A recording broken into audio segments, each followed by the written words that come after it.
Hey guys, this is Cansonia from the Public Halls Discord here with a quick rundown of the Lost Halls. A lot of people have been asking for a guide, so here it is. I'll be separating the guide into several sections and I'll be putting those timestamps in the description below. So if you're only looking for something specific, you don't have to watch the whole video. However, if you're new to the Lost Halls, then I definitely recommend watching the whole thing. So breaking down the sections, first we'll be talking about class selection. Pretty much, what character should you bring? The next section will be about enemies and positioning. This is where we'll go through the enemies and what to expect, as well as where you should be during the run. And after that, we'll go over the different bosses and their respective fights. Next, we'll talk about the loot you can grab, and finally, we'll go over some interesting tips and tricks for getting through the dungeon alive. So before you even enter the dungeon, you'll want to make sure that you bring the right character. I see the question, what should I bring? A lot, and honestly, you can't go wrong with a melee character, Knight, Paladin, or Warrior. They are all great picks if you want to show off how cool you are and be a team player while you're at it. Knights are vital to stunning key enemies such as Crusade Commanders and Orc Spawners, while Warriors and Paladins increase the overall DPS of the group with their buffs. Plus, since they're so dang tanky, you'll be much less likely to get popped like a balloon. However, it can be hard to play in melee since you have to get up close and personal to do things. I would recommend having a sea sword or ancient stone sword if you're bringing a melee to the halls. The extra range will make it a lot safer for you. But if melees aren't your style, the priest is another class you can't go wrong with. Long range coupled with your own personal heals, what more could you ask for?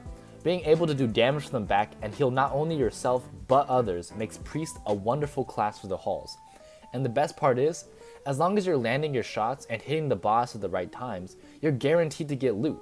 Priest is definitely a low risk, high reward character in the halls, since getting soulbound isn't an issue if you're hitting the boss correctly. However, if you want to be a team player, I would recommend only playing this class if you have a Puri. If you're not going to melee and not going to priest, then the next best classes would be Wizard, Archer, or Huntress. Wizard is pure damage, having some of the highest dex and attack stats in the game. Huntress and Archer also have pretty high DPS stats, and the Huntress is slow is helpful when dealing with Crusades and minions in the Cultist hideout. Overall, these classes have plenty of range and DPS, making them reliable choices for the halls. The more specialized classes are Mystic, Trickster, and Rogue.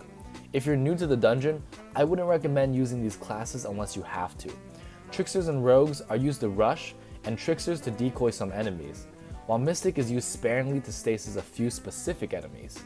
Using a Trickster or a Mystic when you don't know what you're doing can really hurt the group by slowing down the speed or making things more dangerous. The most useless classes in my opinion would be Necro, Assassin, Sorcerer, Ninja, and Samurai. Ninjas are glass cannons that are way too squishy and will die very quickly, while Assassins are pretty much useless with their poison since it's very difficult to time the invincibility phases many of the enemies have. As for Samurai, their ability is nice, but since it doesn't stack, having more than a few is pointless. You also need a very high M-heal pet to keep the boss permanently exposed. Now let's talk about what to max and what to bring. Now the Public Lost Halls Discord doesn't have any requirements except that you bring a level 20 character, max either dex or attack, and bring decent gear. Now although it isn't required, personally I recommend being at least max def, attack, dex, and even speed. These stats will help keep you alive and help you do damage for that spicy loot. Bringing a character with bad gear and bad stats might seem like a good way to avoid risks while achieving reward, but trust me, it can be impossible to get through some parts of the dungeon when every shot is doing half your HP. And since you're so weak, most of the time you risk dying, nexusing, or simply not doing enough damage. Trust me, bringing a decent character will go a long way in making your experience more enjoyable. Now as far as items go, some items are going to be very situational but very worth bringing. For Priest, bringing a prompt will be a good way of boosting your tankiness, allowing you to survive the bullet hell of the dungeon. Bringing a Tome of Purification or a Geb Tome will also be useful in removing debuffs such as Weakened and Dazed, and they are some of the most useful items to bring for the Marble Colossus boss fight. For Knights, having a Stunning Shield is great for general enemies, but an Ogmer will make your boss fight with the Marble Colossus and Cultists much easier. Bring an Ogmer along with a regular shield to cut through Marble Colossus' 50 defense. Paladins will want to have a Marble Seal if possible to provide all their allies with a free defense buff. You can also bring an Oreo if you're feeling spicy, though attempting to stun bosses is not recommended. Archers with a Quiver of Thunder, or QOT, are always welcome, as the daze can make many fights easier. Although you can't daze certain enemies such as the Marble Colossus and Void Entity, you can daze many others, from slime rooms to tea rooms to cult bosses. Only having to worry about half as many shots is always a win. Now it's time to talk about the enemies you'll be fighting in the Lost Halls. We'll go over the names and how to deal with each of them. First, we'll talk about the slime room enemies. In these rooms, there will be one large slime in the center that shoots 3 tentacles of green shots that do 190 damage apiece. The room will also contain several rats, bats, and grotto slimes. Only the big slime in the center of the room can be dazed and stunned. If there's a decent knight in your group, this room is easy to deal with. The big slime will also respawn enemies twice. Each time it loses 1/3 of its HP.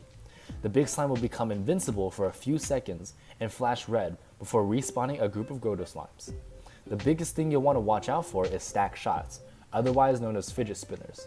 These are left behind by the rats and bats. Rats leave behind white fidget spinners that quiet you, while the bats leave behind blue fidget spinners that pet stasis you.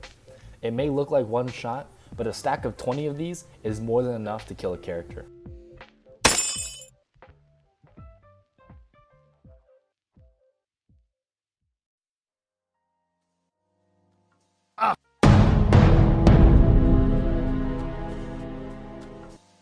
Moving on, one of the most tedious rooms you'll come across will be the Oryx room. An Oryx room will consist of an Oryx spawner in the center of the room with Oryx swordsmen and Oryx armor bearers circling around it. Somewhere in the room, there will also be one Oryx admiral, also referred to as a Mario. The Oryx swordsmen will shoot 4 shots that do 165 damage each. The Oryx armor bearers will be shooting white shotguns that do 130 damage each. The Mario dashes at the group while invulnerable, attempting to get in the middle of the group. While dashing, the Mario will shoot either piercing yellow daggers that do 170 damage apiece, or purple blasts that do 100 damage and confuse for 3 seconds. It can be hard to see a Mario dashing into the group, so make sure to check your minimap for a red dot on top of you. You do not want to sit on the Mario, as it can easily pop an unmaxed character. Once a Mario has dashed and stops being invulnerable, it will not become invulnerable again, making it an easy target. Finally, there's the Oryx spawner. This enemy will stick to the center of the room, occasionally firing out dense rings of silver slashes that do 200 damage each. The Oryx spawner will stay invulnerable until some brave soul approaches it closely. The Oryx spawner will respawn enemies once it loses half of its HP. It will turn invulnerable, flash red, and respawn one Mario and a group of swordsmen and armor bearers. All of these enemies will aggro if you deal damage to them. The minions will chase you once they lose about 1/4 of their HP, and the spawner will chase you once it's lost about 2/3 of its HP. Most of the time, we'll just kill the minions and ignore the spawner, so don't shoot anything unless told to do so. Now let's talk about golem rooms. Golem rooms have 3 types of minions and 1 leader. Pretty much everything in this room will one-shot you if you stand on it. Angry boys shoot an armor-piercing shotgun that deals 1,000 total damage, and regular shots that deal 85 damage each. Sad boys shoot a shotgun that deals well over 1,000 damage, and their regular shotguns do 130 damage each. Spiky boys shoot out a shotgun that petrifies for 1 second, and a secondary shotgun that deals around 700 damage. The leader, otherwise known as a big boy, shoots out shotguns that deal 195 damage. The leader will jump the nearest player until it loses 1/3 of its HP. Then it goes to the center of the room. Then, once it loses another third of its HP, it will start jumping again. Just like the slime room, only the big boy can be stunned, so it's recommended you clear out at least the angry boys before moving on. Next, we get to talk about the renowned Spectral Sentry, otherwise known as Spooky Boy.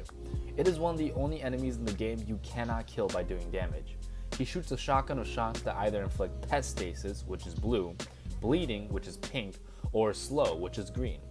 These shots do around 125 to 150 damage and pierce both armor and players. Spooky will teleport every 15 seconds to the nearest player. After 45 seconds, he will despawn, awarding 5 fame to players near him. The teleportations he does makes it impossible to trap him anywhere. The Spooky lives in a room in the halls, and it's possible to have more than 1 Spooky Boy in a single dungeon. If rushers activate him, then he might teleport to the group, so always be on the lookout. He can pop up at any time.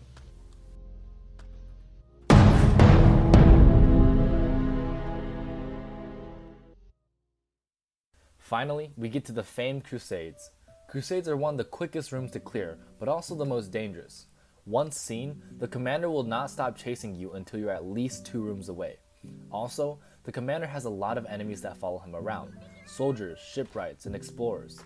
The damage output from this group of enemies is very high. First, the commander shoots a shotgun that deals over 800 total damage and pierces players. Once at about a third of his health, the commander will respawn more enemies and become invulnerable for a few seconds. Then he doubles the shotgun he shot before, dealing over 1,600 damage total. Usually, the only way to deal with this enemy is to stun the commander and focus him down first, then clear out the minions. The only dangerous minion is the explorer, as it armor breaks, making you susceptible to much more damage. Once the commander is dead, the remnants are easy enough to deal with, as you can keep backing up while shooting and outranging them. Now I'll explain the bosses. There are 3 main bosses in the halls: the Marble Colossus, the Void Entity, and Malice. There are also 2 mini-bosses, the Agonized Titan and the Marble Defender. Out of the 3 main bosses, Malice is the easiest to deal with, so we'll start there. The Tea Room boss, otherwise known as the Agonized Titan, is a mini-boss that activates once all the pot rooms have been cleared for flames. This boss shoots out shotguns in a radial pattern that rotates slightly with each shot. These shots pierce and do around 300 damage each. Additionally, the boss will shoot out colored shotguns that correspond to a certain debuff. We'll go over these colors when we talk about Malice. Once the boss is about half dead, he will spawn flames that petrify. Stasising these flames with an orb or gravel is very useful, because then you won't get petrified into the shotguns. Finally, once the boss is dead, you can head into the cultist hideout and face Malice. Malice is the leader of the cultists in the cultist hideout. He has a following of other cultists, and each cultist has their own followers, otherwise known as minions. Each boss is a specific color, and the colors indicate what status effect their shots inflict. Red is armor breaking, purple is unstable, white is quiet, blue is slow, and yellow is paralyzed. Minions have 2 additional colors: green, which sickens, and black, which inflicts darkness. There are also 3 demon minions: red, blue, and yellow. However, they're pretty much the same as the other minions. You'll encounter a random mix of minions on the way to the boss room. The most deadly combo is red and blue, as red armor breaks and then blue shoots chains of high damage projectiles that slow you. Once you enter the boss room, you can activate the boss by standing within the pentagram. There are then 6 ensuing phases: 1 shotgun, red demon, 3 shotgun, 3-headed demon, 5 shotgun, and finally Malice phase, which is also Soulbound phase. This first phase is rather easy. Each boss shoots shapes that inflict their respective debuffs. Knights can stun the cultists, making 1, 3, and 5 shotguns easy if you have decent knights in your group. Once all the bosses are killed the first round, the red demon spawns. You'll want to slow this boss, as he will circle around the pentagram, spawning flames that armor break. He will then eventually jump onto the nearest player, firing a shotgun which will instantly kill any character. Sometimes he will also stop and spawn 3 demon minions. The phases here are somewhat random, so it just takes a little experience to get used to this enemy. After the red demon dies, the cultists will then shoot 3 shotguns. Again, just like first shotgun, once the bosses are dead, they will spawn a demon. This time, this demon is 3-headed. He can shoot 3 types of shots: darkness, armor-piercing blue stars, and player-piercing pepperonis. All of these shotguns can kill you if you sit on the boss. Once initially killed, the boss will then split into his 3 respective heads. The red one shoots pepperonis, the green one shoots blue stars, and the one in the middle of the pentagram shoots darkness shots. The red and green demons will chase you, so it's a good idea to slow and decoy these 2 bosses. Once all of these demons are dead, it's on to 5 shotguns. Again, this phase is easy if you have good knights. Once all the bosses are dead, they will all fuse into Malice and he gains their power. Now minions will spawn on the top, left, and right side of the room, and Malice will start shooting minion projectiles. Watch out for minions during this final phase. They can wander into the group and easily kill you if you sit on them. Malice's eyes will change color according to the shot he's about to shoot. Once he is about half dead, he will start shooting shapes. The shapes to watch out for are unstable, armor break, and paralyze. Unstable shots do the highest base damage, and the shape is formed in such a way where you take most of the shots. Armor break can set you up to get wrecked by minions, and chains of paralyze can also set you up to die to minions if you don't die to the paralyzed shots first. After you deal enough damage to him, the boss will go to the middle and shoot all 5 types of shots. Then you can go in for damage. If you don't kill him quickly enough, another 5 shotguns can happen, so make sure you know he is going to die, otherwise you might die to the final phase. Once you kill him, he will drop his loot and the dungeon is cleared. Watch out for leftover minions, as they can still do decent damage if you're trying to pick up your loot. The Marble Defender is relatively easy, however I see a lot of newer players dying to this boss. If you aren't max defense, you have to zigzag back and forth between the shots, otherwise you will get caught inside the massive stream of arrows and meet a swift death. If you are max defense, you can tank with an M-Seal. Once the initial stream of arrows is over, and you plan on tanking, it's actually safest to stand on the boss, as the least arrows will hit you there. Once you beat Defender, you gain access to Marble Colossus, or MBC.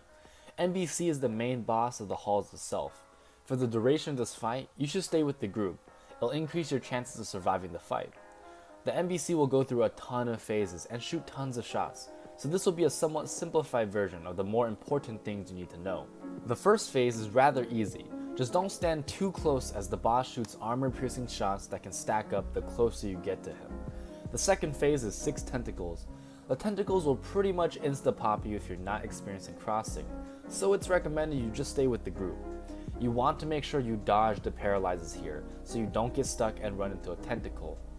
Once this phase is over, the group will go circle around the boss, and then go top right of the boss. Here, a key will spawn. Once you kill the key, the boss will jump onto the nearest player. The group will go top, and as long as you stay in the group, you'll be fine. After this phase, the group will go top right, and the MBC will do large circles around the room. Once enough damage is dealt, the MBC will pop out 2 keys that circle in opposite directions. The MBC will then go to the middle, firing rings of silencing shots. The whole group will follow MBC to the left, and then go back to the top right, following one of the keys. You will wait here until you see a key coming up and to the left. Follow this key. Once it dies, you will follow the other key to the right. Now comes some tentacles. It's safe to push up, especially if you have an M-Seal. Once you do enough damage to the boss, 2 more keys will pop out going clockwise, one circling around close to the boss and the other circling on the edges of the room. It is suggested that everyone kills the outer key first, then position themselves underneath the boss. Once both keys are killed, the boss goes to the middle and shoots some unstable shots. Once the boss is damaged enough, it will stop shooting unstable shots and start shooting pop rocks and rings of silence shots. They won't insta-pop you, but they're called pop rocks for a reason. They will deal a big chunk of damage, so make sure you don't zone out here. After you deal enough damage, he will spawn 3 keys and 6 tentacles. This is called survival phase. If you stay with the group and watch out for pop rocks, then everything will be fine. Usually outer will come first from the bottom right, and then middle will come from the left. Then inner will come last. However, sometimes the keys switch it up, so pay attention to what the raid leader calls. Anyways, once the keys are dead, there's a short break, then the boss is at full health again. Again, these phases are rather random, and when the boss hits about 2/3 of his HP, he is able to do void phases. The first phases he does could either be patty jumps, spaghettis, pizzas, or small pizzas. The void phases he can do are void arrows, void wiggles, void spaghettis, and very rarely, void patties.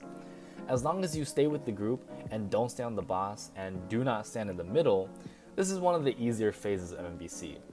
Once dead, the boss will go to the middle and drop your loot.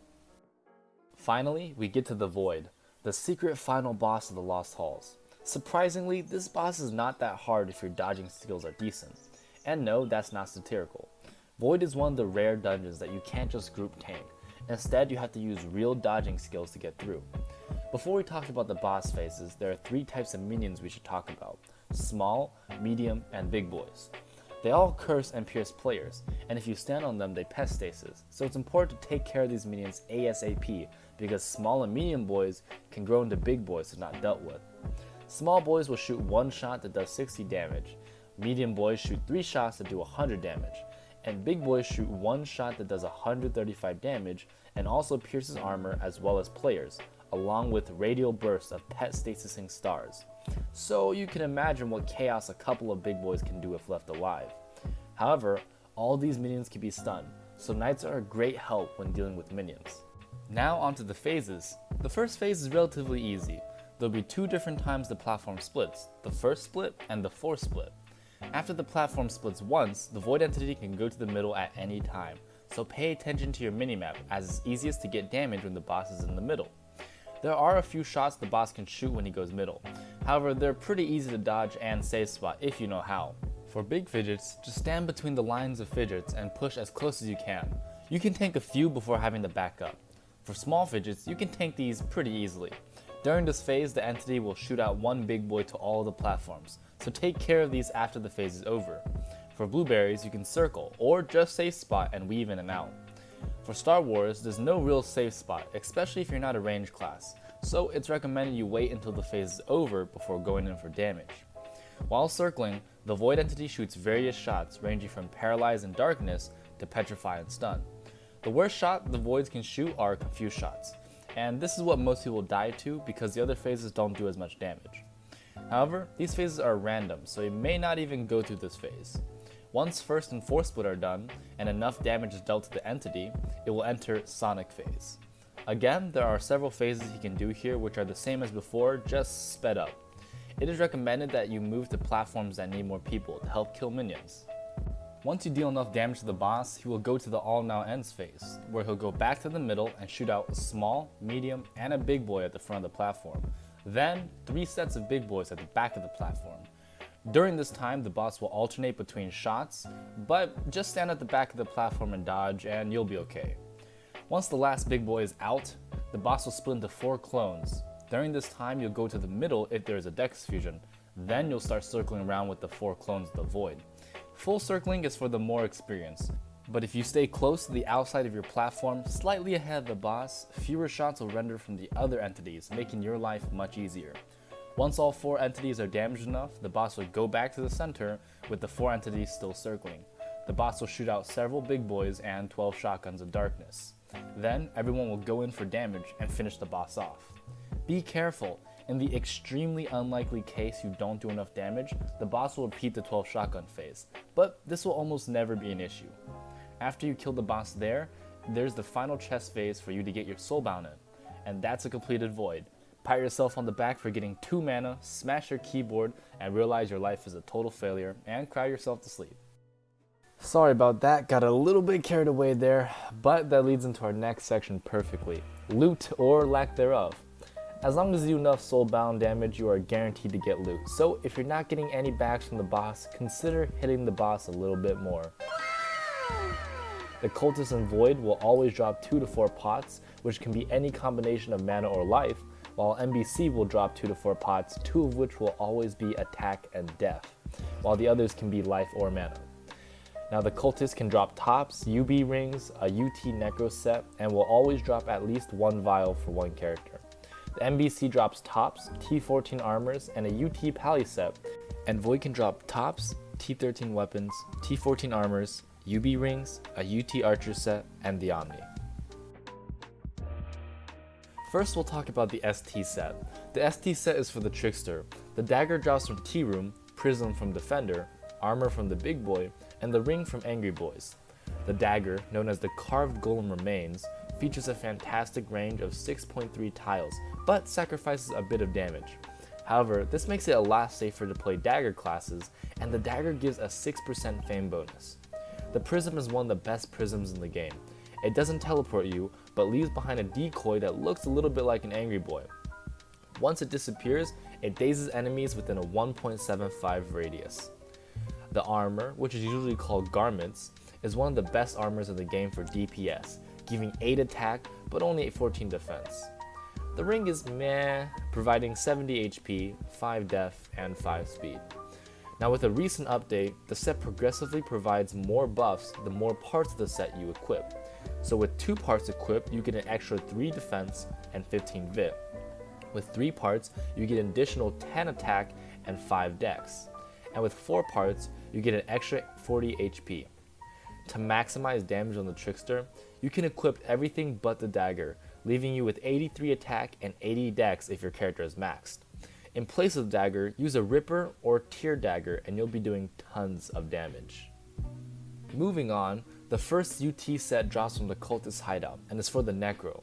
The Staff of Unholy Sacrifice has great DPS and pierces enemies. However, there's a catch. The staff shoots backwards. That means you have to aim your mouse in the opposite direction of where you shoot. This makes aiming a little bit awkward until you get used to it. The skull is very useful. It curses enemies within a range of about 5 tiles. This increases the DPS of the whole group and means you don't need a mystic to curse. The robe is hands down one of the best robes in the game, if you're playing a Wizmod character. It gives a whopping 15 Wiz and doesn't sacrifice much in terms of other stats. And the ring isn't bad and is a good choice for Wizmod classes, giving extra safety, providing 5 Wiz, 5 Def, and 100 HP. Overall, the set is pretty good, providing a massive Wizmod bonus, and is usable on other classes such as the Priest and the Sorcerer. Next, we have the Pally set, which drops on the Marble Colossus. The Sword of the Colossus is arguably the best sword in the game. Its shots do have an odd firing pattern where they curve out then back in, but once you get used to this pattern and start hitting enemies with all your shots, you're gonna do massive damage. The only thing that can beat the Kalos sword in terms of damage is a point blank Pixie or D-Blade, depending on the target's defense. M-Seal is arguably the best seal in the games for hulls. G-Cookies are nice if you don't have any priests, but M-Seal gives damaging and armored for anyone within range. Need I say more? The breastplate is probably the best armor for melees, giving a hefty 160 HP bonus. It's basically wearing an X HP that also gives you 12 defense. This armor is also very effective in halls because of all the armor piercing shots in the dungeon. Armor piercing renders the defense useless, but not the extra 160 HP. The lodestone, which everyone calls the potato, rivals the crown as the best DPS ring, giving plus 6 attack and dex. However, it doesn't give any HP, only an extra 6 speed and 6 defense, making this ring a little bit awkward. But if you don't mind the loss in HP for the massive boost in DPS, then this ring is for you. Overall, the Marble Colossus set is easily one of, if not the best sets in the game, and can be easily used on any melee. The sword is the best in the game if you can aim it properly. The defense buff the M-Seal provides makes most fights easier for the group. The armor gives you a free X HP with an extra 12 defense. And while the ring is awkward, it's still good on melees due to their already large health pool. Finally, let's talk about the Void set and the Omni. Void Bow is the best DPS bow in the game. You do sacrifice a little bit of range, but the DPS is still much higher than that of any other bow. So if you have the Void Bow, you really don't need another bow. The Void Quiver is pure damage. It pierces armor and enemies and does up to 2,500 damage. Although you do lose 2 speed, you gain 2 defense, making this quiver more than viable. Now the Nil armor, there's not a lot to say. It's the best leather armor in the game for survivability. Sure, you lose 2 speed, but you gain 21 defense, making the Nil armor the tankiest leather armor in the game. Sourcestone is a versatile ring that you can use on pretty much any character that needs more HP and MP, because this ring gives 110 HP and MP along with 6 speed. So there you have it. Overall, the Archer set is probably the best set in the game for Archer. It's very balanced and gives really good survivability. If you want to go all DPS, you can probably use a set like Void Bow, Quiet, Garments or Ninja ST Armor, and a Crown. Now before we move on, the Void Entity drops one more UT item, the Omni. This is arguably one of the rarest items in the game, and due to its all-around nature, you can put it on pretty much any character. It gives plus 80 HP and MP, and plus 4 attack, defense, speed, dex, vit, and whiz. It also has a huge 7% fame bonus and the highest feed power out of any equipment item in the game. It's called the Omnipotence Ring for a reason. In terms of loot, tops are dropped quite regularly. The new tops, however, are a lot rarer, and from what I understand, even though they are technically tiered items, they are still coded in the game as UTs, so loot tier potions won't work in the halls. Only loot drop potions do. The wand, staff, sword, and katana can all be used as main weapons, with any UT being a swap out. Bows and daggers are a bit different because it's better to use a D-bow or void bow as your main bow, and an Aetheryte or Reaper as your main dagger. The new armors are great options if you don't have the UT ones. Dominion is a great armor outclassed only by Breastplate. Star Mother is a good all-around robe, though maybe not as good as Water Dragon Silk or Occult Robe. Now Worm is a good all-around armor, though personally I would prefer Nil or some more DPS-centric armor such as the Garments or the ST Ninja armor. Overall, Halls is the best option to farm for life and mana, and once you learn the Halls, they can be relatively safe, and they drop some of the best UT items in the game. And now for our last section, tips and tricks. Make sure you're restarting your game often, especially if you play on Flash Projector. If you don't, your game can crash, or even worse, your screen can freeze and keep you from nexusing, ending with your swift demise. Also, be wary of pop-ups like invites from friends to play a Steam game. You can easily die if your friend invites you to play Risk of Rain 2 and you accidentally click accept. No, no, no, no, no, no, no, no! Don't sit on things. The enemies in the halls may look warm and cozy, but they're really not comfortable to sit on. Stay with the group. If you're with the group, you'll always have buffs and heals, plus some nice meat shields to tank non-piercing shots. For Colt, the easiest way to dodge is to strafe left and right, just before the bosses shoot. Their shotguns are directed where you were, and they don't do predictive shots like Ents in the Godlands. In Marble Colossus, you can circle around the inner key during the second key phase to make the key die faster and the run faster overall. For Blueberries in the Void, you can circle the boss if you have enough speed. During Sonic, you can also rotate counterclockwise to the next platform when the void leaves your current one, letting you do more damage compared to just sitting on the same platform. And finally, don't AFK in the halls unless you're willing to lose your character. Things can be dragged and Spooky can and will TP to you. Hey guys, thanks for watching the video and I hope it helped. Thank you to Seawinner for editing and providing the clips used in this video. He's the only person I know who dies enough to fill an entire video with clips, so shout out to him. Thanks Seawinner, it wouldn't have been possible without you. If you want to learn more about the halls, you can always check out the Rumai page linked here. If you want to do some organized Lost Halls, make sure to join our Discord linked here and in the description below. Anyways, thanks for watching, have a nice day, and best of luck out there. I'll see you later.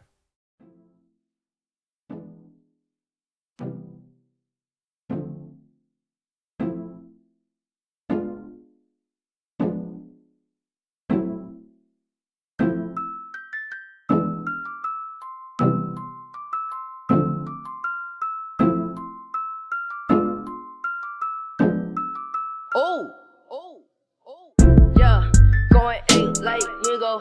Move out the way, please don't be a hero. Bling, blow, ooh, she no skateboard P. Bling, blow, ooh, she no skateboard P. Yeah, going 8 like nigga. Move out the way, please don't be a hero. Bling, blow, ooh, she no skateboard P. Ooh, bling, blow, ooh, she no skateboard P. Hey, yeah, made that money on a Monday. Yeah, ratchet bit on the runway.